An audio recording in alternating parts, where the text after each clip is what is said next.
Okay, like we've discussed, I'm crazy, or at least a little bit crazy enough to make YouTube videos talking about this shit. So that's kind of crazy. But each day I wake up with a different perspective. You know, some days you wake up and you're in a good mood. Some days you're like, fuck this world. I try to always get to in a good mood, even if I wake up like, bleh. But this morning, I was on my feed, YouTube feed, as I was trying to like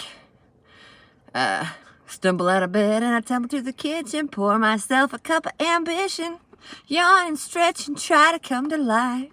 You know, so I was trying to do that. I watched this speech from Oliver Anthony, and if you don't know him, what are you doing with your life? Anyway, he sings that song, Richmond, North of Richmond.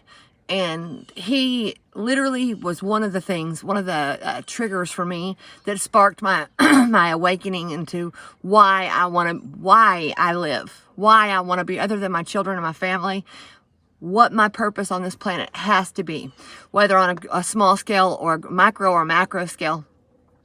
And that is to be a good fucking human being to people that need it, that really need it, to be a good leader. Even if I don't get a badge, even if I'm never saluted, even if I'm never acknowledged.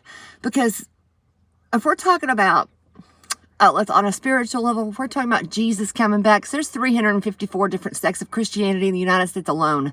Let's talk about that. How many people think they got to be the leader for something that's Jesus, okay? Jesus was a thing, a person. He's dead and he's been martyred for 2,000 years. But everybody, is he coming back? Is he not coming back? Is she coming back? Is she not coming back? Point of the matter is, you believe in the same thing and you got to call it 354 different things. That's all, every single day in a year is how many arguments on that there are in the United States alone.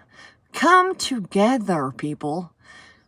You need a leader that says, okay, that's great. That's how you see it. Your Jesus is that way. Well, this person's Jesus is that way. And let me just be the one to tell you, it's the same Jesus.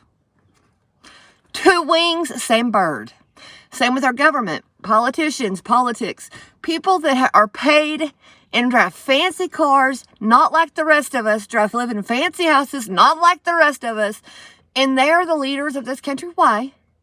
How the fuck do they know how to lead someone that is on welfare, doesn't have their children, can't afford an attorney, is struggling with drugs, lives in their parents' fucking backyard? How can they know how to best lead someone like me? And they're a man. How do they know? Why is there not a woman, a voice for the woman as well as the man? He doesn't know what she needs. She doesn't know what he needs.